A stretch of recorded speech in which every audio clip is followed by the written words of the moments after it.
Let's do this. Okay, right here, right now. Let's get a roll call going, everybody in the chat. Thank you so much for taking the time this evening.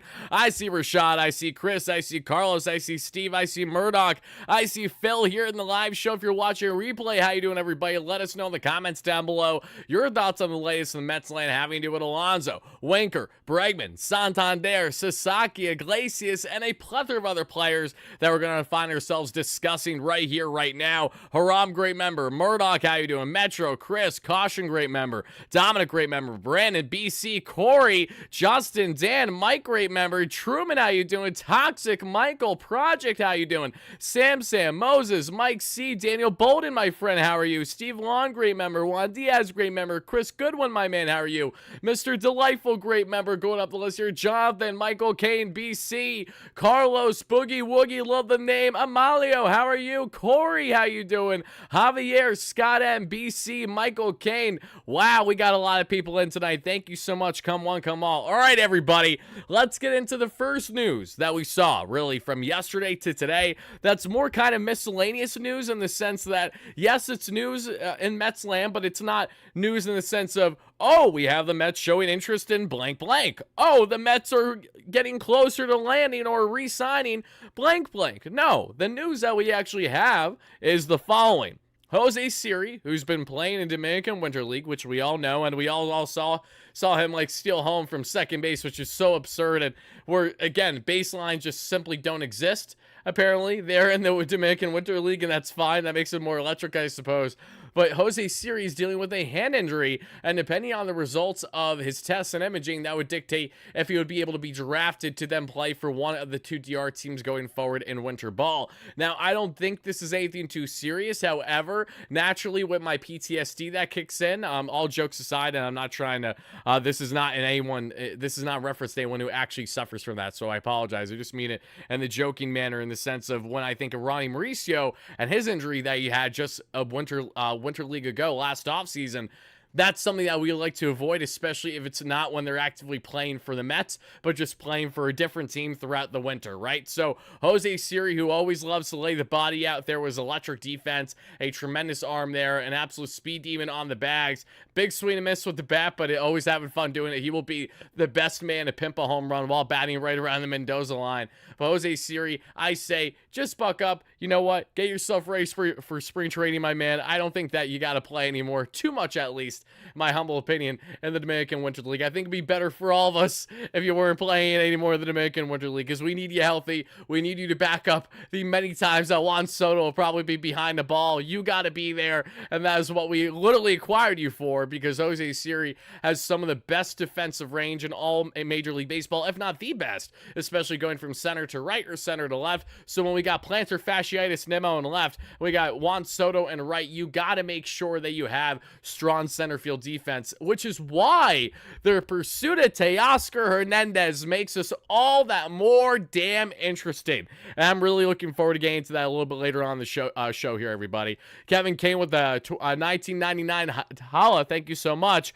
What's the bad news that has Cohen being harassed on X again? We just need Pete and Sasaki, and that's a killer offseason. I agree, that is a killer offseason should that happen. And you know what? You kind of stole my thunder, Kevin, so we might as well just segue right now into Steve Cohen. And all jokes aside, no, we were going to talk about Cohen. That was the other miscellaneous thing going on right now. I don't think we need to spend 10 minutes on Jose Siri getting his hand a little beat up there in DR games. I think we can just go back to talking about what's next now. And what's next is, unfortunately, our Kane, our one and only, our Uncle Stevie, Mr. Steve Cohen, has deactivated his Twitter. Now, publicly, this is at least the second time Steve Cohen has deactivated his Twitter, if not third time. I know for certain he deactivated a couple years ago, like 3 years ago or so, right around when the crash with the stock market happened, everything that was going on with GameStop, and he was having a back and forth, a Twitter exchange at the time with Dave Portnoy, who is essentially, you know, the owner, the CEO, what have you,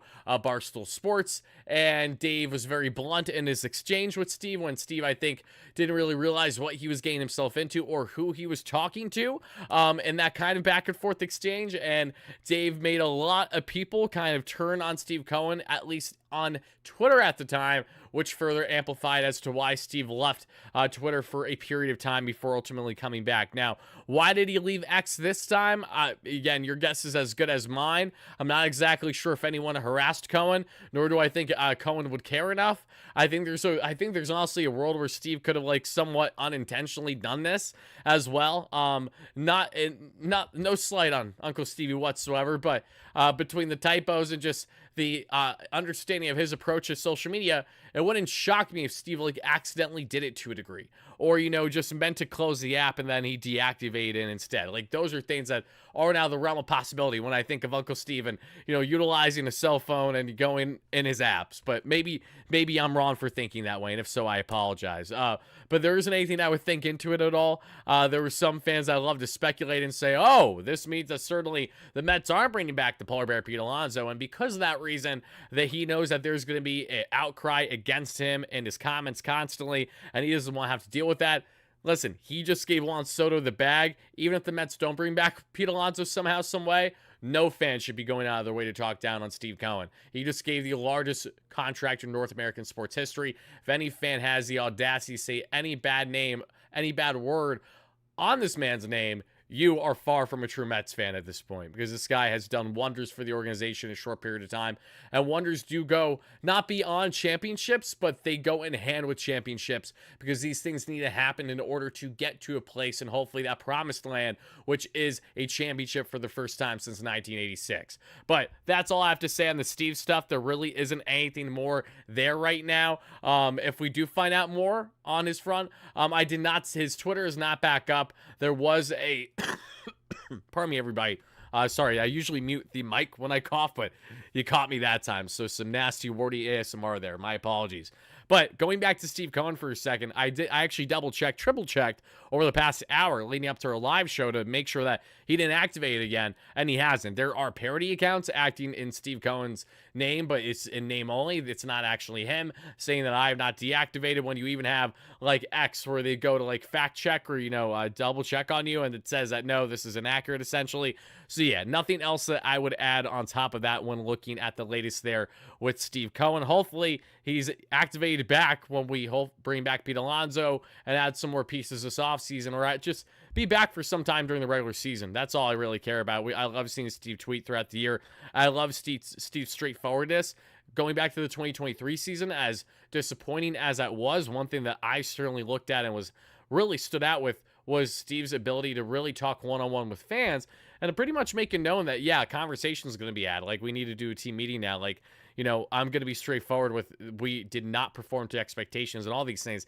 And it's one thing to hear that from a GM. It's another thing to hear it from your owner that's going out of their way to put these things in the public eye and the social media eye and laying it all out there. I think that says a lot about his character as an owner and how he goes about his business. And that is exactly in hand with why I think he's had a lot of straight successes, because of how much of a not so much straightforward thinker, but how he approaches conversations. He's very straightforward, and he's witty in doing so. As someone who's met him, who had a long conversation with Cohen, you would never think that he's the guy that he is, but I'm sure the one that I had a great opportunity to have conversation with was also not the same one necessarily that has these negotiations with players, at least not to the same degree, because there's certainly a business side aspect of it that comes into play. But all right, guys, getting on a tangent here, let's reel back in and let's get into the latest there with Polar Bear Pete Alonso, folks, because there is a lot going on with Pete. And no, there's not a Twitter up there for Steve Cohen. Again, I've checked numerous times. If you guys find his Twitter that it's still up, please enlighten me, tag me it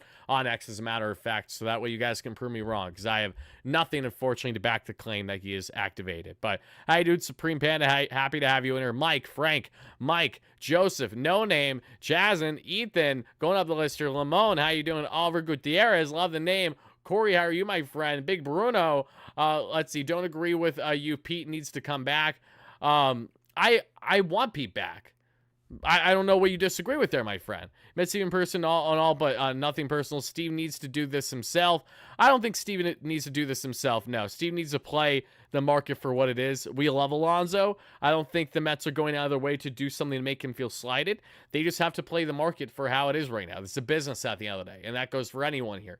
And I think the same way that Steve Cohen and David Stearns needs to have the fine line of a balance from their fandom, from being professionals in the business of an owner and a president of baseball operations, is the same way us as fans need to have that balance of being level-headed. Yes, my emotions are attached to Pete, absolutely, but do I understand what his current market is, why it shrunk, and ultimately why Alonso does not deserve the contract he was initially seeking? Yes, I think all those things are true. And when I say deserve, I don't mean that based personally on his character or anything of that nature. I mean it solely in hand with what the current market is, and for the Mets to not have a drastic overpay. Because unlike Juan Soto, where he is an anomaly of a situation essentially, Pete Alonso is not a guy that you want to drastically overpay with or give extended term with, especially without opt-outs. I mean, that's become abundantly clear.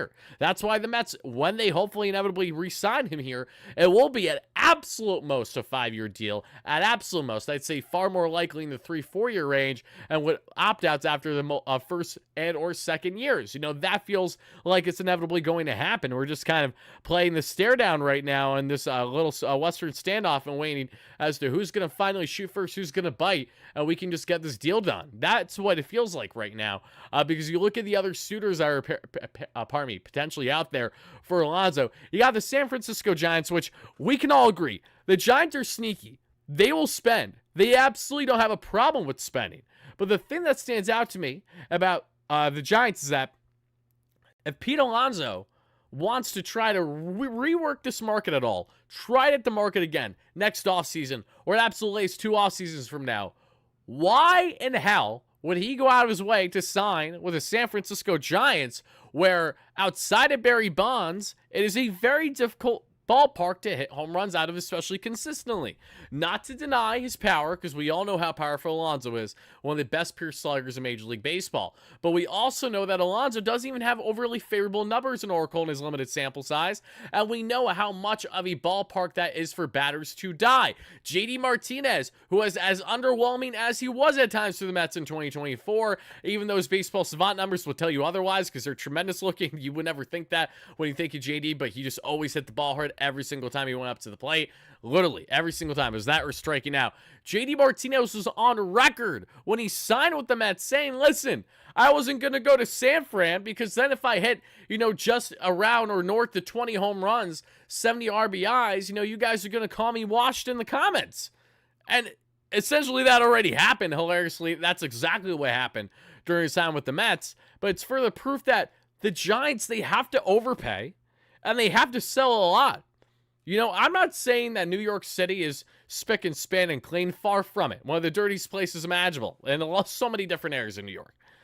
But there is also a perception with San Francisco, not only with the current taxation there, but also just the perception of safety in general, where while I agree that there are still major problems in New York, there is a perception there in San Fran where players have been on record really not loving the idea of landing there because of those things being hurdles, those things being factors in the way, especially as we've seen a lot change over the past 15 to 20 years. Now you look at not only those factors that go in hand, but you also have to bear in mind the other factors of team fit. And that's where Alonso, I don't see landing with San Fran, unless they do like what they did with Willy Adames, where they say, hey, we'll give you 7 years, we'll give you $200 million, take it or leave it, baby. And if you're Alonso, you're probably taking that then, because you're not going to get anything close to it, at least not from the Mets more than likely. It's hard to envision the Mets going to be on $125 million total in a contract for Alonso, maybe 130, 135 if we're being a little generous here, and I think that would be more of a Steve Cohen cherry on top more than anything. But if we exclude now San Fran as a potential fit for Alonso on an overpay, not to say that they can't do it, but I will believe it when I see it. The Toronto Blue Jays have a level of interest. Very similar situation. No one wants to go there unless you're drastically overpaid. A team is in a decline. They moved lateral at absolute best since the 2021 team that did not have a deep playoff run at all, yet had a tremendous offense. One of the most impressive offenses I've ever witnessed firsthand in person as a baseball fan was that roster with Vladimir Guerrero Jr., with Bo Bichette, with Teoscar Hernandez, with Lourdes Gurriel Jr., with a healthy and competent Kevin Biggio. The list goes on and on. I'm sure I'm missing Marcus Semien. There's at least one other one too there that I'm sure that I'm blanking off the moment. That lineup was absolutely nails and they did nothing with it. And they've went downhill as Steve Cohen and the Mets have essentially trended more uphill since the start of the Toronto Blue Jays are now in a win now stage trying to buy big. Same time that Steve Cohen became owner, right around 2020, 2021 area. Now the Mets are trending upward, Blue Jays trending downward. And here's the thing, Toronto, there isn't even certainty as to if their GM and their manager are even going to be in the same positions that they're in a year from now. Yeah, it's hard to sell, not only on the taxation difference, depending on where you're landing. Not that it's drastic from New York to Toronto, but it's drastic, obviously, from Toronto to Arizona, which certainly didn't go against Corbin Burns' decision when he ultimately went there. As guys from Arizona, just had twins, good for him and his family, great story, all that stuff. But the Blue Jays, they know Vladimir Guerrero Jr. is not a lock to re-sign there. They know that they may need to consider trading Vladdy at the deadline. They can't get an extension done. But if you sign Alonso, what type of look does that put on Vladimir Guerrero Jr.? Is that enough to sell him to say, hey, we have enough here to really push for playoffs, when in reality, it still isn't for that Toronto Blue Jays team? And the reality is they need a retool while they have an opportunity to still do so. And until they fully commit to that, they're going to continue to be overlooked in this free agent market by top players. Pete Alonso, if he lands with the Blue Jays, massive overpay. That's the only time it's happening. Then we get into the Seattle Mariners. Exclude the overpay, because that's not what happens here when we talk about Seattle. When we talk about the Mariners, we talk about a team that has done great things when it comes to player development, especially on the pitching end. Offensively, though, they can't hit a lick to save their lives. They remind me a lot of great strides at times of Mets offense going back to 2015, 2016, 2017 area, where they had the pitching. When healthy, absolute nails, great in-house talents. But offensively, oh my goodness gracious, were they underwhelming. And the Mariners, they would love Pete Alonso. They would love an upgrade at first baser over the man that they dropped this past year in Ty France. But the problem is they're probably not willing to go farther than what the Mets are willing to go contract-wise for Alonso, until we see something improve otherwise. And for Alonso, similar situation. Seattle, offense goes to die. Your counter might be, oh, okay, well, Citi Field is known as a pitcher's ballpark. That might be true, but look at what Alonso has done in that ballpark, and he knows it better than any other park in baseball. The Mets have so many advantages in their favor in bringing back Alonso, but that's just one of many of them. Even in a pitcher's park, Alonso has really made it known his ability to dominate at Citi Field as consistently as he possibly can when he's playing his best baseball. Seattle, where it's raining every day, feels like, and that's not a shot at Seattle Mariner fans or Seattle residents in general, but there's something about that offense and that dark cloud that tends to go over them. As much as they have felt like a fun team in recent years with Cal Riley, with J-Rod, and with everything that they have done there over the past couple of years, they are still a team that feels on the outside looking in a pursuit for Pete Alonso. I need to see them go the lengths and be willing to spend more than what we've seen them done in recent years. Because beyond that, how are they going to best this situation here? Not in the case of Alonso, but in the case of the Mets, and going toe-to-toe between the two for Alonso's services, unless Pete has a preference to go elsewhere. Let's see, Darren, thank you so much for the $5 holla. If Mets don't sign a DH like Winker, how about trading for Jesus Sanchez of the Marlins to play outfield or DH against righties? Jesus Sanchez has a lot of power. He has some control in his contract. He's sneaky good as well in Jesus Sanchez. I don't hate the idea, but I just don't think David Stearns will be going down that route right now. That could be something that I could see the Mets go and circle on around the trade deadline, honestly, if we needed more oomph because of, say, injuries, or maybe we didn't land as much in the offseason as we hoped we initially were going to do.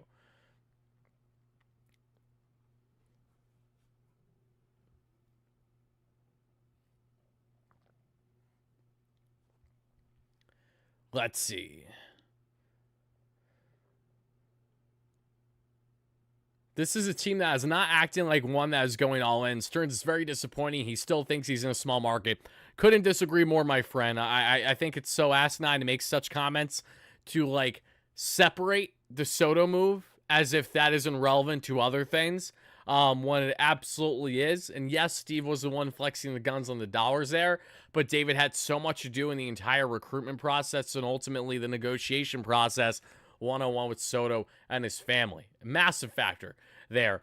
Then you add in all the great things David has done in a short period of time. I think we as fans need to continue to stop getting out of this, oh, sleepy Stearns notion, when all Stearns has been doing has been trying to be diligent and have a proper balance as an owner without overspending in areas that we shouldn't overspend. So that way, when there are massive fish on the market, we can overspend for them. We can go balls to the wall crazy for them. Why? Because we have the money to comfortably do so. If we go each year just spending crazy on the top players available, even when they're not elite status, but say they're just around, just above league average, the Mets will continue to be stuck in mediocrity for a number of years, because then they'll have to deal with all these inflated contracts for guys that aren't worthy of it. But if you do wait, say, every couple of years for a certain domino, a certain fish to fall in that pond, then you're going to have yourself a team filled of multi-franchise caliber talents and at least one generational type talent, which is the case now in Juan Soto. So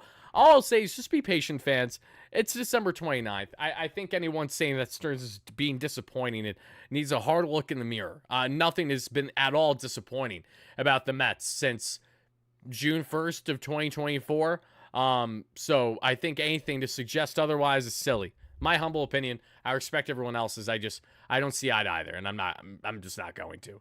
But all right, guys, let's get into now. We talked about Alonso. Now let's shift into talking about Alex Bregman, because we did see there, as of yesterday, this comes from the score there, that the Tigers have been unwilling to meet Alex Bregman's $200 million asking price, but notable progress has been made over the last month. Now, speaking of notable progress, Carlos Baerga, everyone's favorite reporter, said very few.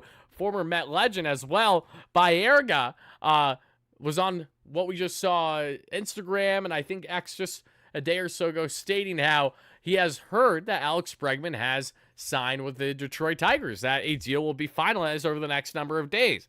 Now, while I do believe that progress has definitely been made on this front, similar to what Baerga was wrong on in the case of the Yankees apparently offering a multi-year deal to Gleyber Torres, yet he took the one-year deal instead in Detroit, which felt very hard to believe. That was held to be not true, as Gleyber Torres was on record with the media yesterday saying that the Yankees didn't offer him anything. So Baerga, another guy where you have to take him with a grain of salt. So did the Mets really offer a 3-year, $90 million deal to Alonso? I'm sure they did around that area, because I know he has sources, but he doesn't hit on everything. Clearly, he doesn't hit on everything. He hit on Justin Verlander, and then when it comes to the Mets, he's been very sporadic since then. And he's been very up and down just across major league-wide coverage in general. But, all right, guys. Not chilling again at all. No. And furthermore, I actually have a lot more confidence in Stearns' ability to build this farm than I would have ever had there in Epler. Epler built the farm quickly because of salary dumping guys that we shouldn't have invested in the first place, and Verlander and Scherzer. Hindsight's 2020. Stearns actually has an act for not only drafting really well, but developing really well. And these things take time. They don't happen overnight, which is why next year's draft is very important, which is also why when we get into not Bregman, but into Santander and other guys that have a QO attached to them, it's all the more fascinating that Stearns was willing to go there and was willing to give up a 3rd and a 6th round pick on a 2-year deal for Teoscar Hernandez. That really stands out to me. The Mets are known for having far superior player development, amateur scouting. One looking at Chris Gross, who is now their VP of amateur scouting. And for player development, we have, if I'm not mistaken, that's going to be Andy Green, as long as I don't have them flip-flop. And Chris Gross, who spent a number of years with the Houston Astros throughout the early to mid to then late 2010s, had the Astros farm as the #1 ranked across his entire tenure there, and players drafted to then making the major league level. In comparison, the Mets throughout that tenure where Chris Gross was doing all those great things with the Astros, mind you, David Stearns started his career like Chris Gross there that we saw with the Houston Astros, or at least was a part of the Astros organization as the VP there to the GM back in the early 2010s. But the Mets were bottom feeder, last in all Major League Baseball throughout that stretch of time up until Chris Gross decided to opt to be a part of David Stearns' staff when Stearns was newly hired by the Mets just over a year ago. So when we look at player development, when we look at drafting, all those things, yes, Stearns needs a little time to prove himself as to what he can do there, but that's not his fault. Steve Cohen quite literally tried bending over backwards to get an interview with David Stearns from the start of him becoming owner. Any Mets fan that's paid attention since day one actually knows that as well. We have videos going back to the first month or so on the platform of talking about David Stearns, at least the first month or two, rather, of highlighting how the Mets, they're seeking an interview with David Stearns. A great young story, a great exciting executive there as the GM in Pobo for the Brewers, a New York native who grew up a Mets fan, but he's still under club control for a couple years under his contract with Milwaukee. They're not allowing an interview. They're not allowing a discussion to be had. The Mets try to come calling, they come knocking a year later, same exact result. Unfortunately, they can't get their man. Then after that, we come to find out David Stearns has a leave of absence. He steps down from his current position at GM, where Matt Arnold then comes into place for Milwaukee, and then David goes on to then spend the final year under his contract with Milwaukee, essentially away from the team to focus on his future. Basically, that was David's kind way of saying, yeah, I'm done here. You guys know I want to be with the Mets. You haven't given me an opportunity to seek an interview, and while I understand that, it doesn't mean that I can't be bothered by that to a degree. So he stayed away, and then as soon as that contract was up, he already had signed, sealed, and delivered that contract with the Mets and Steve Cohen, in which I'd inevitably is going to think is going to be a very, very long and hopefully exciting future together for the next 5, 10, 15, 20 plus years, however long David finds himself in the organization leading the way for this Mets team. But now let's get back in this one, everybody, and let's talk here on Alex Bregman, because Alex Bregman is a player that I know a lot of you guys are in favor of, especially as we've talked more about him over the past couple weeks. It's become more apparent that Alex Bregman would be a nice fit for this Mets team if they get creative. And when we see creative, what do we mean by that exactly? What we mean is by shifting Mark Vientos to DH and or first base, depending on if Alonso is returning or not. The upside of having Alonso and Bregman is you naturally have a superior defender at the hot corner, and Bregman, a multi-time World Series champion, cheating scandal or not, he is definitely a champ with and without, because he proved his ability to win and to be clutch, and they're winning it all 2022 run there against the Philadelphia Phillies, which we're all happy to hear and talk about, right? But fast forward a couple of years later, Bregman has now hit the free agent market and coming off of another strong season with 26 home runs there, 75 RBIs, over 4-WAR player, a Gold Glover out of the American League, a +9 defender there per Fangraphs that we saw. If you have him there, Vientos, I understand. This is where I could see the Mets having a reluctance here, is because it's hard to envision them wanting to have a standalone DH. But at the same time, maybe it isn't, because I'm kind of seesawing with this constantly in my head. Because on one end, I'm like, yeah, it makes sense for the Mets to have flexibility at the DH position. Why wouldn't they want flexibility? Especially if they can't salary dump Starling Marte and he needs to be on the roster. You're not going to have him come off the bench every single game, especially at his age. You want him to get some fairly consistent reps in. So you're going to want to platoon him in DH to face mainly left-handed pitching, is what that sounds like right away. Unless you can trade him before we reach the start of the season there as we get closer to spring training.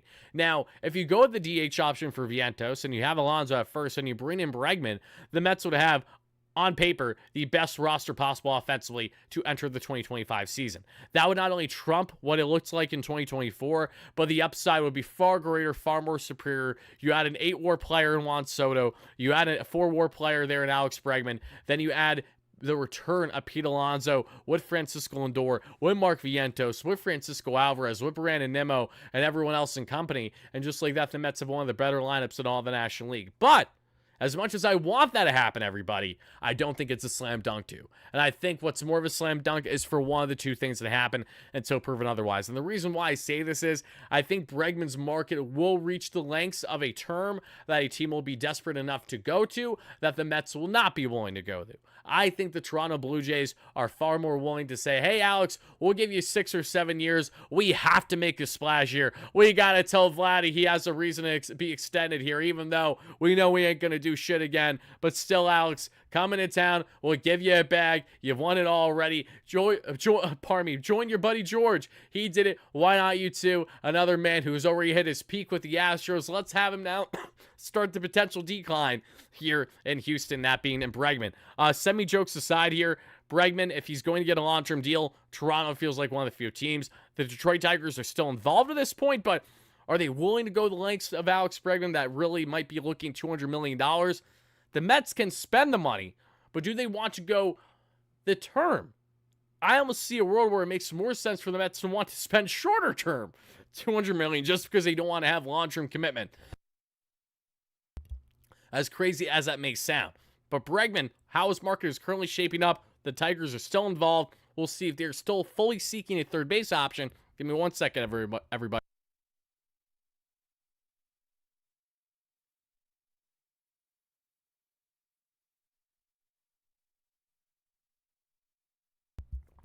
The Toronto Blue Jays are still seeking that big piece this offseason like they have been the past number of years. The San Francisco Giants, they have Matty Chapman down, so there's nothing really to worry about there. But in the case of a couple other teams out there that I think could make sense for Bregman, outside the Tigers, outside the Blue Jays, there really aren't that many. You know, the Yankees are a team that's just notorious for not being willing to go there for position players that aren't like Aaron Judge status, which is why I don't see them landing Bregman at the end of the day. And there really aren't a lot of other suitors out there that I can think confidently will be willing to shell out the length and the dollars, AAV, that'll take to land Bregman and his services. But I do believe the Mets are going to land one of him or Alonso. I just have yet to believe in confidence that the Mets will land both. It's great to know that they're considering both, and it's great to know that they comfortably can still, but whether they will or not's a different discussion, and I need to see that kind of to believe it, unless we find out a report tomorrow saying the following: breaking news, the Mets are signing Pete Alonso and Alex Bregman.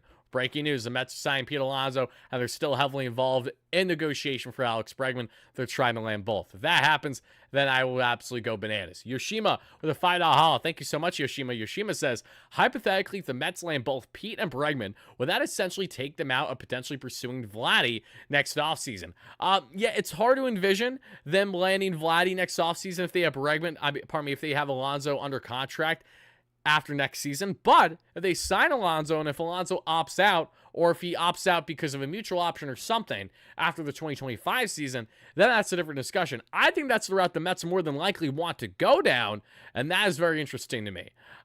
Let's see. We will sign Josh Bell. No, we're not going to sign Josh Bell, Joseph, and you can quote this, actually, because I will say in confidence the Mets will not be signing Josh Bell. Literally, if it happens, I'll say right away, you guys were right. I was wrong. I'm a schmuck for it. Not happening, though. No chance. Yoshima, thank you so much for that donation. I appreciate that a lot, my man. But guys, let me know, between Alonso and between Bregman, apparently Alonso market is heating up, Wardy. I wouldn't be shocked to hear that. We haven't heard any crazy new reports outside of just, you know what? We will hear more reports. How this works, especially in the cycle, everybody. One look at the news cycle throughout the offseason. Today's Sunday, tomorrow's Monday, the official start of the week, the official start of the work week. I promise you there will be news that comes out through the New York Post and or SNY that has more to do with Alonso and more updates on him, which emphasizes more on his market.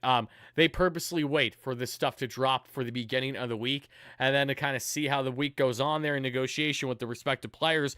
But yeah, the Giants are on record right now pursuing Alonso. We know that. The Mariners, the Toronto Blue Jays, we highlighted all that to this point. But again, these are all things that we know, though. So that's more of the same. For Alex Bregman, we know obviously all the immediate impact that he would bring to this Mets team. But now it's a matter of, are the Mets willing to go the lengths to land Bregman to really show how much they want to pair him with Alonso potentially for the next, not only 2025, but number of years? Because as we go now from talking about Bregman, from talking about Alonso, let's now talk about Anthony Santander and Jesse Winker, folks. This is a fascinating one to me. Give me 1 second. Let me find the original tweet here for you all.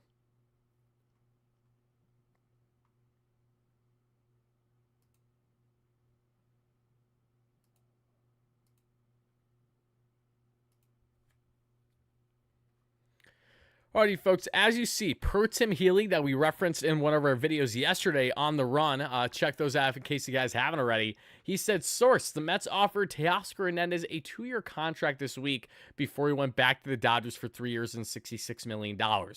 Right away, what I love about this, the Mets are clearly wanting another bat outside of Alonso. Like, they want 2 bats, clearly, but they're willing to add 3. If they can do it, that they will certainly try to do it. Like, if it can happen, they're not opposed. I think a short-term bat option is more likely than Bregman, though. I can say right now in confidence, I see an Alonso and Winker tandem or an Alonso and Santander tandem possibly being a greater reality than Bregman just because of the short-term aspect of the contract alone is what I think will be most appealing to David Stearns and Cohen until proven otherwise. Because we know right now that the Mets offered a 2-year deal around the same AAV without deferments because Teoscar's deal has right around a quarter of that contract deferred there with the Dodgers, like everything else that they're doing now and going forward. I have no right to talk because Sham and I got $13 million of his contract deferred by the Mets, however much it was. But I digress. Getting into the bigger aspects of this. this shows the Mets' further willingness to go after this type of profile in the sense of, one, the Mets, they tried for Jock Peterson. They were in the running for Jock Peterson. The reason why they didn't land Jock Peterson was because Jock Peterson signed a multi-year deal with the Texas Rangers. I bet David Stearns probably didn't want to go beyond 1 year, and I don't fault him for that. And also like 17.5 mil AAV as well for Jock. Kind of steep for a guy that's more of a platoon DH. Jock isn't even a DH where you want DHing every single day. His splits righty versus lefty are significantly drastic that we noticed over the past year or so. But what does Jock Peterson and Teoscar Hernandez both have in common that we highlighted yesterday as well? They are a greater power option than what Jesse Winker currently is. As much as we like Jesse Winker, as much as Jesse Winker may very well be back with the Mets for 2025 as that platoon DH fit, I do believe that's a very strong possibility right now. Having said that, the Mets are exacerbating all other top options, upgraded options over Winker prior. So, Jock Peterson, that domino has fallen out with the Rangers. Teoscar Hernandez, that domino has fallen because, of course, he goes back to the Dodgers. Because why the hell wouldn't he? Seriously, no one should be faulting him for wanting to go back to the championship Dodgers. Deferred money, doesn't matter. He's on literally an all-star squad in every position, in every facet of the team, essentially. And then you add in Anthony Santander. He's a fun one. Now, I have been pessimistic on the Santander front all offseason, and I still kind of am right now just because I need to see the Mets prove it, and I also need to see Santander's willingness now to go to short-term high AAV. Teams are actively negotiating with Anthony Santander short-term high AAV deals, which would be exactly what the Mets would be interested in for Santander. The Venezuelan phenom, a switch-hitting absolute cannon there of a DH bat, because Santander is not giving you much defense at all in the corner outfield. He's in that negative defensively big time. But what Santander does give you is a quality home run bat that hits from both sides fairly well, and also was one of, if not the unluckiest player in Major League Baseball last year. So just for some context, everybody, Anthony Santander had 44 home runs, 102 RBIs, while also having the worst luck among eligible batters in Major League Baseball. What does that mean? If Anthony Santander gets more luck on his side next season, there is more untapped potential with his offensive putout because he has 3 consecutive seasons of 28 home runs or more. We see 33 home runs, 89 RBIs, 122 WRC plus 2022. 2023, 28 home runs, 95 RBIs, a 119 WRC plus 2023. 2024, 44 bombs, 102 RBIs with that electric Orioles offense that unfortunately fell flat towards the end of the season into playoffs, and a 129 WRC plus. Anthony Santander would be a lethal DH option for the Mets, but there are 2 reasons as to why I could see it not happening. The main reasons as to why I don't see it happening. One, are the Mets really willing to go another player where you're giving up a 3rd and a 6th round pick because he has a QO attached to him, if I'm not mistaken, when he's a DH option? When he's essentially a Kyle Schwarber in that sense? I'm trying to wrap my head around why David Stearns would be willing to do that, because Teoscar Hernandez, even with his defensive flaws, is still a capable outfielder at least. You can still put him in the outfielder. He's not a great outfielder, but you can put him in the outfield in the case of Tio. Santander, you really can't do that much.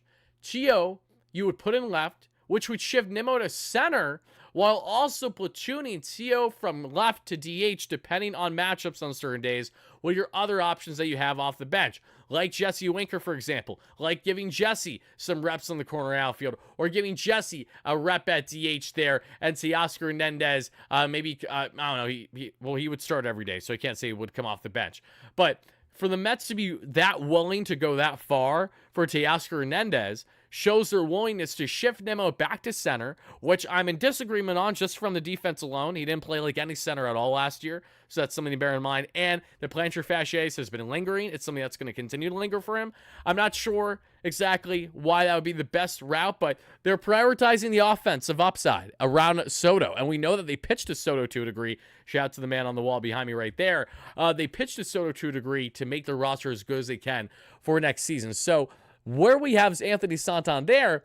If the Mets were to sign him, awesome, but they would also be automatically committing to essentially an everyday DH option that is not stubborn on, oh, I'm just here to platoon to face mainly right-handed hitting, right-handed pitching, or left-handed pitching. No, Santander would be batting more often than not every single day in this Mets lineup, which would then really limit the ability that Starling Marte that would have, barring that he's being traded. Jesse Winker would have essentially no role unless you would want to platoon him with Santander, but that's hard to fathom, especially with how much you'd invest on Santander. It would be Anthony or it would be Winker. It wouldn't be the other here because Santander is essentially the Target version of what Jesse Winker is on a Walmart version.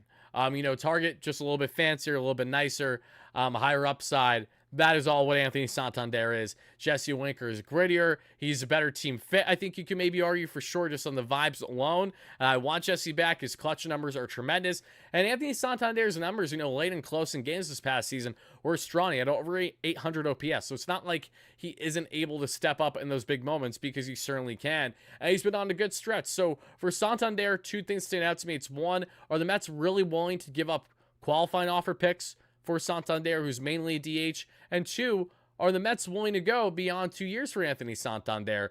Because for Anthony, he wants at minimum a 3 to 5 year deal. It's hard to see him getting a 5-year deal. It's really hard to see Santander even getting a 4-year deal, in my honest opinion, with what this market is currently shaping up to be.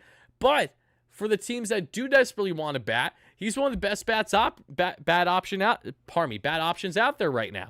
Some people even like Santander more than Alonso because of his versatile aspect of being a switch hitter that absolutely rakes. There aren't a lot of switch hitters in the game today that hit for as much power as Santander does. We have our goat in Francisco Lindor, but again, we love Lindor, and he is not like a lot of other players in the game today. So Anthony Santander, everybody, I definitely want to know how you guys feel about him and the potential or lack thereof of the Mets landing him this offseason, because as they continue their hunt there, their persistent pursuit there of a short-term bat, Santander finds himself now in that realm. And honestly, I think he might be a greater reality if Alonso makes his decision before we find out about Santander. And say Pete doesn't go back to the Mets. Let's say hypothetically he doesn't.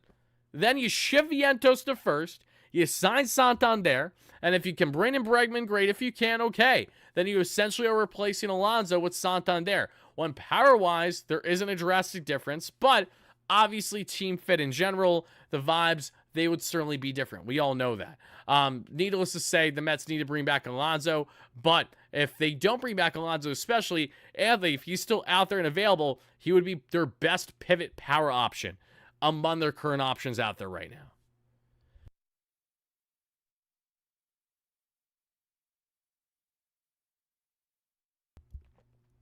Folks, I don't know where we are at in the like count, but thank you guys so much for smashing that like and subscribe button. It really does mean a lot.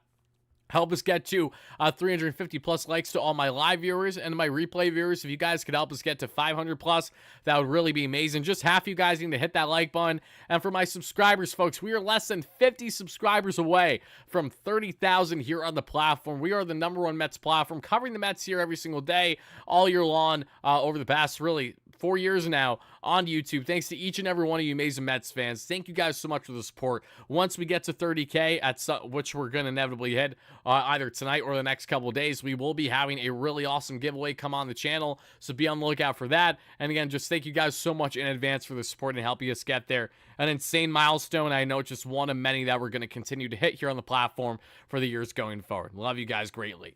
Let's see. All right, Santander. See a lot of talk about Santander in the chat, everybody. Give Santander three years, $90 million. That's a fair quote. Okay, so here, well, one, Santander 30 mil AAVs is nuts. Okay, but let's talk for a second. Would you guys be willing to give Anthony Santander essentially what you would be giving Alonso? Either a 3-year, $90 million deal, a 3-year, what I think would be far more digestible, of 65 to 70 million, obviously. You can't give Santander 30 million AAV, even short term. Even if you do short term with an opt out after the first year, I feel like that's just something that there's not a chance in hell that would happen. 3 years 65 to 70 though, I think is very doable. if we look back to the Kyle Schwarber contract with the Phillies, which I think was what, 4 years, 80 million. So not too far off from that range, if you will. 3 years, 75 million. Alonso, again, I love Pete, and I hope that he comes back. How you doing, Nick? Hope you're doing great, my man. Juan Diaz says 375. Okay.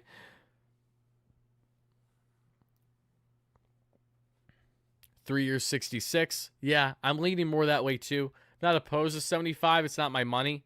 But I can see why the Mets maybe wouldn't go there for Santander in that sense. But yeah, Anthony Santander, simply put, folks, keep an eye on him, as he is a bat that the Mets will continue to be tagged to this offseason. And again, for now, good reason, given the fact that they've went out of their way to pursue Jock Pearson. They've went out of their way to pursue Teoscar Hernandez. And one final thing, Jock Pearson can't play defense for shit, right? Jock is the biggest DH, true DH, out of those three players, himself and Santander and Teoscar Hernandez. But he's a platoon DH, and that is still what stands out to me. Jock would platoon DH. So when you say to yourself, oh, the Mets threw a contract to Jock as a DH option, why wouldn't they do it to Anthony Santander? Because one, the value of the players are different right now, term, AAV, and also playing time. The Mets would still have flexibility to rotate that DH if they sign Jock Pearson with Starling Marte based on righties versus lefties, or with other batters. Say they do want to give Vientos DH reps, right? Maybe they do want to go down a route such as that. Or maybe they want to give reps to someone off the bench that we're not talking about at the moment. They're so limited in their ability to do that. They landed Santander, which is exactly why I still see the differences as to why Jock made more sense and why a guy in Jesse Winker feels far more likely, in my opinion, between himself and Anthony Santander to happen. Again, I would love for us to land him, but I'm just not getting my hopes up on that front. D-Ron, thank you so much for the donation. He says, if Mets don't sign Sasaki, do you think that they will trade for another frontline starter now or at the deadline? No, I think the Mets are comfortable where they're at with the rotation, no matter how much you guys love or hate to hear that. I think that if they land anything more of significance, that Sasaki will be far and away the most significant thing. They may have a trick or two up their sleeve that we have yet to find out about, but until proven otherwise, I think what we see with the rotation is what we're getting, with the exception of Sasaki. Again, I know it's not something that everyone wants to hear, but I'm not lying to you guys. This is just what's kind of been widespread reporting and what we know right now. Sign Santander, trade for Vladdy. Don't trade for Vladdy. I disagree with that. No need to give up the farm for a guy that you can inevitably sign next offseason instead of giving up the entire farm for him. That would be idiotic. And the Blue Jays would love that because they'll take a king's ransom for him. That would be the best way to justify them trying to trade him. Sign him to an extension. Boom. Okay, well, fair enough. If you sign him to an extension, I can get behind trading for him more. But in general, though, I have faith and confidence if he hit the free agent market that the Mets would be able to get him. Especially in the battle between, say, the Mets and the Yankees, because Vladdy's on record saying he would never play for the Yankees. And that feels good to say. But thank you so much for the donation, Juan. I appreciate that. Why do I insist on Winker? Where can he play? Corner outfield and platoon DH, just like last year. That's where you can play. Winker can slot in exactly in the role he was last year, but more of an emphasis in the DH position, platooning with Marte or platooning with someone else. That's the appeal. Then Winker off the bench, a tremendous vibes guy. We all know the upside that Jesse Winker brought the Mets in 2024 rather. He was tremendous. And as we've highlighted in our last live stream, we went over all the detailed numbers in Jesse Winker in high leverage with high runners of scoring position, runners of scoring position situations with 2-out late in game situations. Jesse Winker is literally that dog. He's just that guy. And he is not only a guy that really the team fed off of, I felt like, but he's a guy that really boded well when you want the Mets to step up most in these high leverage clutch situations. Let's see. I don't want Profar because Jerkson Profar, I'm convinced, is not a guy that can perform at all like that outside of San Diego. He is a system player, in my humble opinion. I don't think Profar would have that same success at all with the Mets. And Winker's OPS was under 700, but you're not accounting for his postseason success, which was important, nor are you accounting for Winker's numbers in the most important areas, specifically runners of scoring position, 2-out, high leverage, all those numbers tremendous, just tremendous job what Jesse did.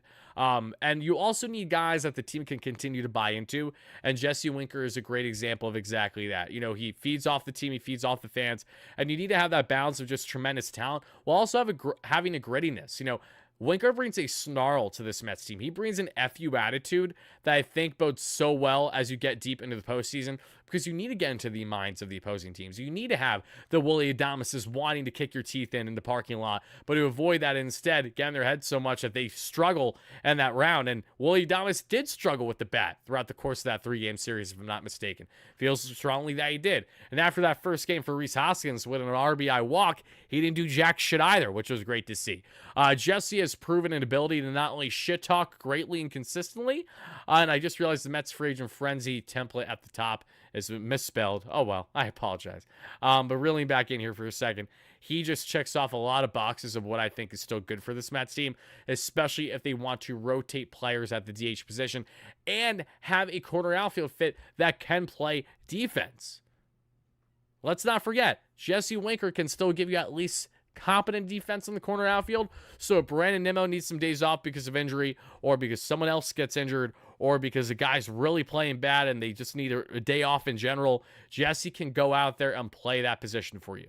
Whereas Jock Pearson can't, Anthony Santander can attempt, but that attempt will be certainly an attempt at best. Robert Eisenberg, thank you so much for becoming a member, my friend. Happy to have you in here. Shout out to you, Robert. Thank you so much for joining the community, buddy.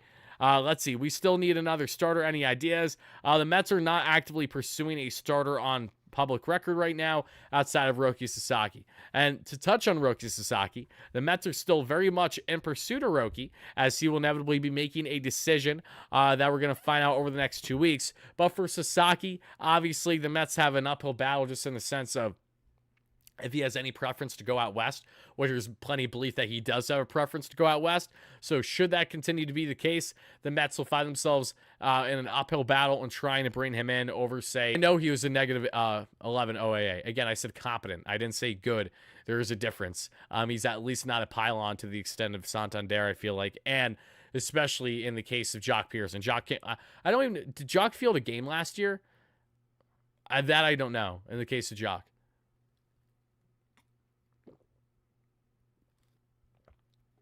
And here's the thing, Patrick, you're further proving the point.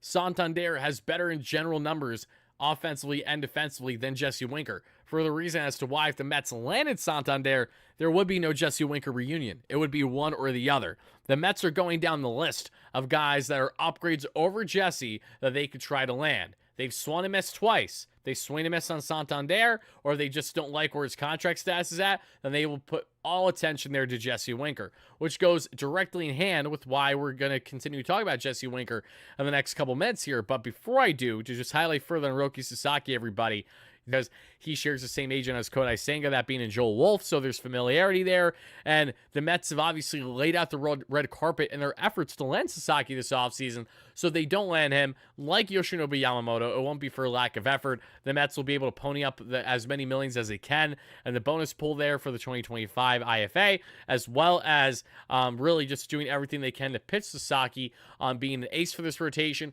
how we can properly develop him, how we can keep him even-keeled, balanced, how we can get him adjusted to North America and playing in Major League Baseball, especially in how a fellow countryman, a veteran countryman, which I think is a plus for the Mets, and Kodai Senga, and how he can help and really kind of not pave the way, but just kind of help ease things for Roki as well, and just getting familiar with the area in general and every aspect of things. It certainly, I'm sure, is comforting, or a little bit more comfortable, to have someone of familiarity, even if it isn't to great degree, in Kodai Senga, because I'm sure Kodai, when he was back in the MPB, was in the very early goings of Roki's young professional career.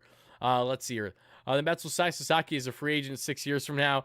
I'm sure they will. I'm sure they will down the road if they don't sign him right away, God willing. But I hope that they sign him right here, right now, over the next 2 weeks. That's obviously what we want to see happening. Exactly, Kevin. I couldn't agree with you more, my friend. I couldn't agree with you more. But guys, going from Roki Sasaki, let's now touch on, we talked on Bregman. Oh, you know what? Wardy's a dummy. I know I am. I apologize. There's one clear team I did not highlight at all when talking about Alex Bregman, And that was foolish of me, and I sincerely apologize to all you regarding that. And that's the Boston Red Sox. I apologize. The Boston Red Sox are another team to keep an eye on when looking at Alex Bregman. Why? The Red Sox did not land Teoscar Hernandez. They're looking for a bat. We know they're looking for a bat. And we know Bregman would fare oh so well there at Fenway. He would inevitably fare well. Oh my God, Mr. Rivera, thank you so much for the membership, brother. Really does mean a lot. Happy to have you in here as always. Thank you kindly, everybody, for smashing that like and subscribe on. Help us get to 30,000 subscribers as we break down all the latest in Mets land on Alonso, Bregman, Winker, Santander, Iglesias, and more right here, right now. We'll get back into Bregman. Outside the Toronto Blue Jays, team there in the AL East, that being... And yes, the Red Sox, they are a team to look out for. If they sign Alex Bregman, they could comfortably shift Rafi Devers to first, which would make Tristan Casas a prime trade chip for them, which has been a lot of rumbling over the past little bit. My pessimism as to how far the Red Sox are willing to spend, I don't think that they're going to go as far as what it's going to take to land Bregman, but they do the overpay to Alex. If they say, hey, Alex, we want to give you a 7-year deal, 6-7-year deal, $200+ million, I could see Alex taking it. You know, another former champ with the Astros, I would be going into the AL East, this time with the Red Sox. Bregman also does give off a little bit of a Red Sox vibe. I can definitely see that to a degree. Like, I could see Alex Bregman handling the hot corner really well, especially as kind of an undersized guy in Bregman. I see little shades of Dustin Pedroia, more so in just the basicness of him being, you know, at best average height, and, you know, a very good white infielder. I mean, just being very, very generic and basic about it. But I think Bregman, I could definitely see him being with the Red Sox. And Rafi Devers, who I love Rafi, one of the best in the game, he's going to continue to profile more as a first base DH type as he gets older. That everything's just trending that way. He just looks like he's trending that way. But still an absolute tremendous home run talent, a great contact hitter, still going gap to gap. But the Red Sox, yes, definitely a team to still keep an eye on when we look at Bregman suitors outside of the Detroit Tigers and the Toronto Blue Jays, among others that we've highlighted at this point.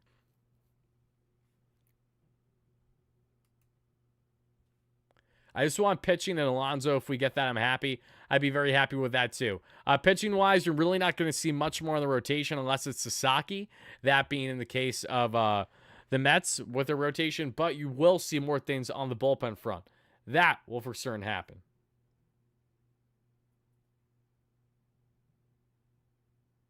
Oh. Hold on, everybody.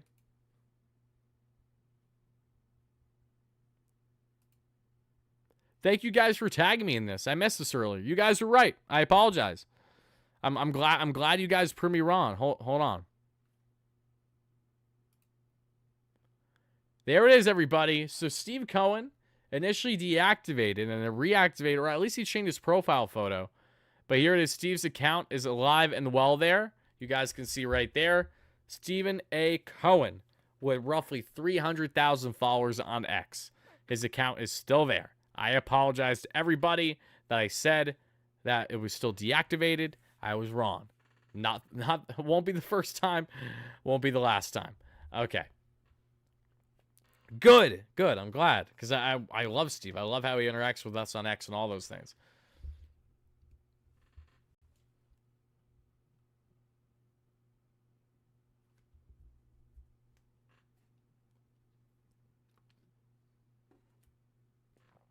He reactivated it last night? Okay.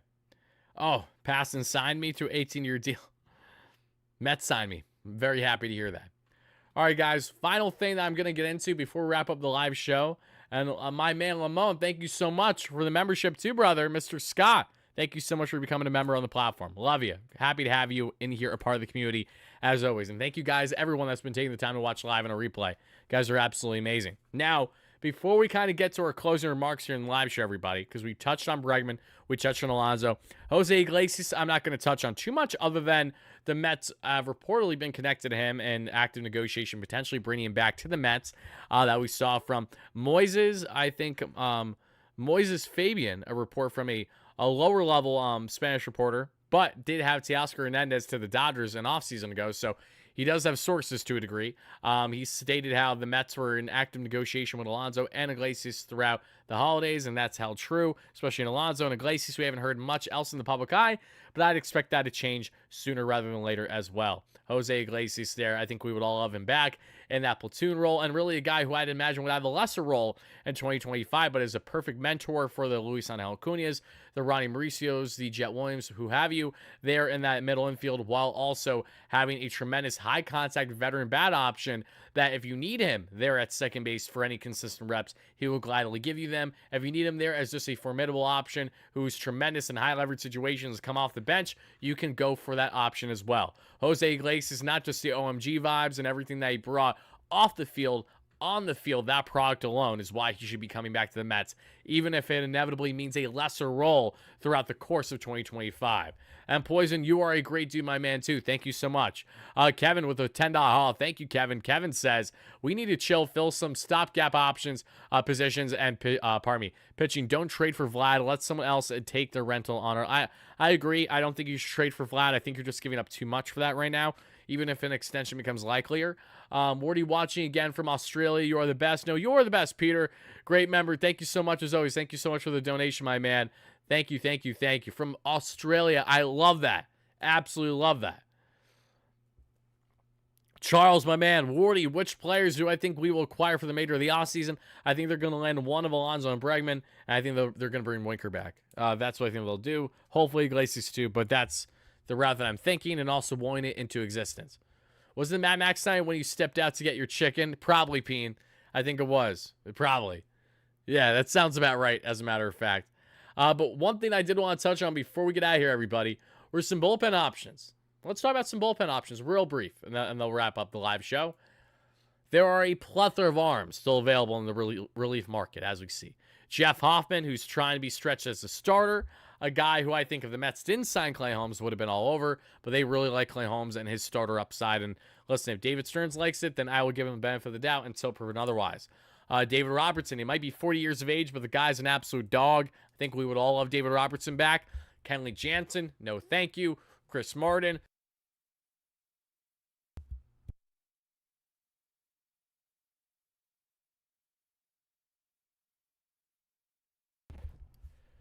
War as Alonso last year. Isn't that nuts? Yes. Pete Alonso and Jose Iglesias had the same wins above replacement, while Jose Iglesias had not even 300 plate appearances and only played in like just over 80 games, when Alonso had over 600 play appearances.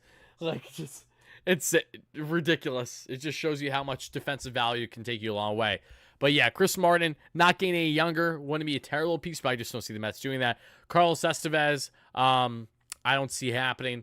Not impossible. I would just be surprised if it did.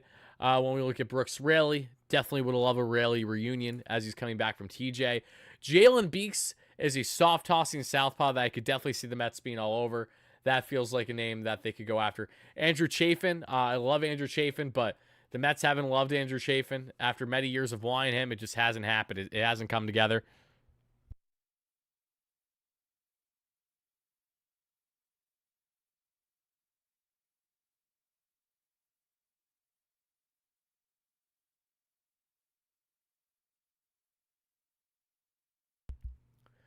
Dave, thank you so much for the $5 haul. I appreciate that. We see some other key relievers in here as well. Joe Ross was a good pickup for the Phillies. I like that. I remember when he was back pitching as a starter there for the Washington Nationals.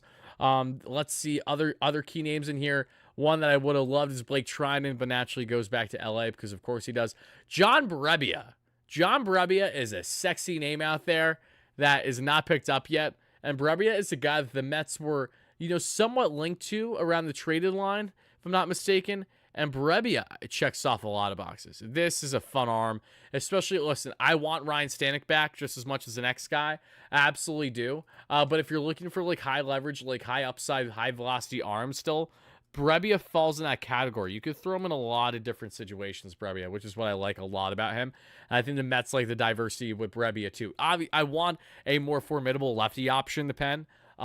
I don't see a chance in hell the Mets are going to sign Tanner Scott, but hey, crazier things have happened, right? We got Juan Soto, so anything can happen at the end of the day. But John Brebbia that we saw this past season had a north of a 6 ERA, but I don't care. He's a bounce back candidate, a full bounce back candidate. These are the kind of bounce back reliever candidates you can see a team like the Mets especially continue to go after, with spring training invites if they're not on a guaranteed major league deal. As Brebbia has a slider in the four seam, 85th percentile in chase percentage, 81st in K percentage. Fastball velocity sitting right around 94 there, and chase percentage right around 50. In 2023 for Brebbia, we saw him have plenty of success there in his 38 innings. In 2022, he's had his success as well. Brebbia does usually a very good job with his K per 9 that we've seen over recent years. He gets a lot of swing and miss when he's at his best, which is why, again, K percentage at the 81st percentile for a guy that just throws the 1-2 punch at you. So like Edwin Diaz, you got the slider, you got the four seam. Obviously not nearly as sexy or as dominant, but they do have late movement to them, and Brebbia is one of these guys that is kind of surprising that he hasn't been with the Mets yet to this point, and I'd expect that to change as soon as potentially this offseason. And I know you're going to say, oh, wow, a guy with a just under 6 ERA, perfect fit for dumpster diving Stearns. Well, then step right up, because, again, those are the type of moves that we're going to see continue to happen for the bullpen. I'm just telling everyone to continue to mentally prepare if they haven't already. I mean, that's okay. I think with the bullpen, you can get very creative. Shintaro Fujinami, bring him back. We'll try him in the lab again. Our broken man. I want to see him succeed so bad. I really do. Matt Moore is a lefty option that I wouldn't be opposed to too much. Let's see his success or lack thereof last year. Matt Moore was a guy I wanted a lot in recent years because when he went from coming back from, I believe, the KBO as a starter, coming back to them, the Phillies, he didn't work out there as a starter. He comes back and then he stretched out more as a reliever, and he finds a lot more success as a really, really good lefty option coming out of the pen for teams. But let's see, Matt Moore.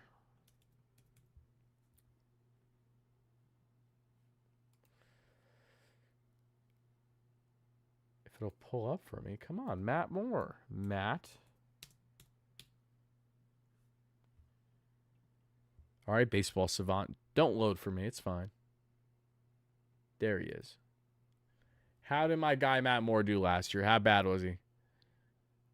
Because mind you, when you play for the Angels, that's where all good things go to die. Okay, yep. Another bounce back candidate. Perfect. Oh, yeah, he got cooked last year. Expected batting average was in the 79th percentile. Everything else, though, was cooked. Matt Moore had a 5 ERA in 51 outings last year. Again, for the Angels, everything goes to shit with the Angels and their pitching. Unless you're just superior talents like Ben Joyce who just throw gas. 2023 Matt Moore, look at those. Look at those, baby. Look at those. 2022 Matt Moore, look at those. I know Matt Moore's 36 now, but he's exactly the kind of lefty you want to throw in the lab. Exactly. Kirby Yates was tremendous, but I think Kirby Yates' value... I mean, actually, Kirby Yates isn't going to get a long-term deal. He'll just be high AAV. And the Mets are willing to go high AAV for Kirby Yates. I'm all over that. Yates had a stupid good year last year. But I'm just as interested in buying in on guys that are coming off of down years as I am to an extent with guys coming off of great years. Because how many times have we seen relievers hit the free agent market coming off of a great, fantastic season just to come and find out, bam, they're going to be rocked next season because they're Jekyll and Hyde. Or in the case of a reliever coming off of a down year, bam, great year next year because they're bounced back, especially in a lab. The Mets are going to be creative here. There's so much talent in the free agent market when looking at relievers as well. And I know some of you guys said AJ Minter. I despise AJ Minter. I can't see AJ Minter in this Mets bullpen.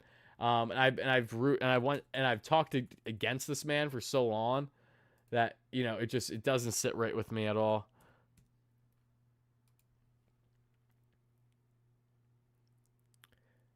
Minter, 34 innings last season, a 2.62 ERA, four-seam cutter change.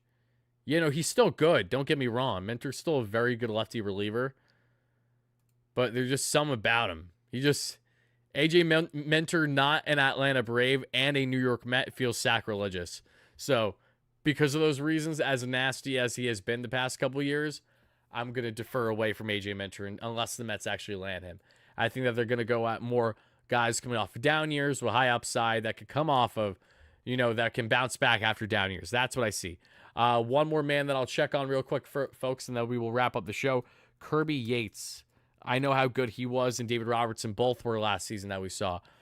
Please explain ERA versus expected ERA. Gladly. All right, Eddie. So in simple terms, Baseline ERA, the main difference between that and expected ERA, which goes in hand with a lot of expected numbers, is the expected numbers tell you more of what a pitcher can control. So simply put, if you're a starter and your ERA is a 5, but your expected ERA is a 3.5, that means that you as a starter alone, when controlling for the factors that you can control, when accounting for them rather, versus the poor defense behind you. Say you have a bad infield defense for your team or bad outfield defense and you're a fly ball pitcher, so there's been unfortunate errors that have happened deep on the warning track, what have you. If that is the case, that'll be shown in the differences from the ERA to the expected numbers. So simply put, that's what you're getting, an expected ERA. And then when you get into the further advanced information, SI ERA, all those kind of things, they're all fairly relative, but they all have the common goal of really trying to separate and differentiate what a pitcher can control and how you should value him for himself alone and what he can do versus all the other factors around him, like the infield, outfield defense, and things of that nature. 1200, thank you so much for the donation. I'll get to that in a second. I do want to touch on real quick on Kirby Yates, and then I'll get to the dono. Let's see, Kirby Yates, what you got for me, brother? I know you had a dominant year for a 37-year-old. A 1.17, like a career ERA with 85 strikeouts. Stupid numbers. Stupid numbers for Minter. These just aren't fair at all. My goodness gracious. 97th percentile pitching run value, 96th fastball run value, 92nd off-speed run value, 45th in breaking run value, 100th percentile in expected ERA, 100 expected batting average, 35th in fastball velocity. That's how good he was. So crafty of a guy that was not a hard thrower.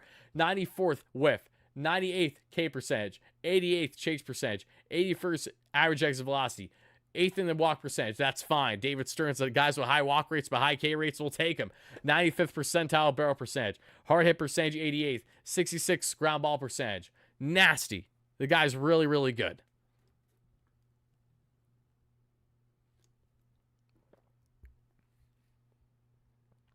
$1,200. Thank you so much for the $5 holla. He says, I don't want Mets to bid on Japanese players anymore. They just want to play on the West Coast. I'd stick to DR, Cuba, and Puerto Rico, and Sasaki. No, I'm still in favor of Japanese players. It's not our fault that, the Dodgers landed Ohtani and that, the entire country of Japan now isn't coated in Dodger blue. It is what it is. I still love Japanese talents, and I hope the Mets can continue to go after big ones, including... let's see. I'm going to butcher his first name. I think Murakami, if I'm not mistaken. Something along those lines. Third baseman / DH fit, right? He's going to be hitting the free agent market next offseason. That's another bat I'm sure the Mets would consider go after for short. Should he have a big year? Because I know he had ups and downs this past season in the MPB after having like a 50-plus home run year in 2023. He was stupidly good. But, folks, that is going to be it for the live show. I would like to thank you all so much for watching. It really does mean a lot. Zach Fleikerton says that expected ERA is based on things like expected batting average, K percentage, quality of contact, barrel percentage. Great stuff, Zach. Again, awesome to hear, because what does that tell you? More things that go in hand with what the pitcher can really control and less about the defense and the negative aspects around that. Because it always sucks when you see a pitcher with a baseline ERA of north of 6, and then he's like 3.5. You're like, what the hell happened? And a lot of bad luck around him and also in hand with the batters that he faced. But guys, thank you again for watching. I really do appreciate it. If you enjoy this Mets content, make sure to leave a like and drop a comment down below on your way out in case you haven't already. And stay tuned, as we will have you covered here for all things Mets all off season long, like we always do here on the WardyNYM platform. Love you guys to death. And as always, no matter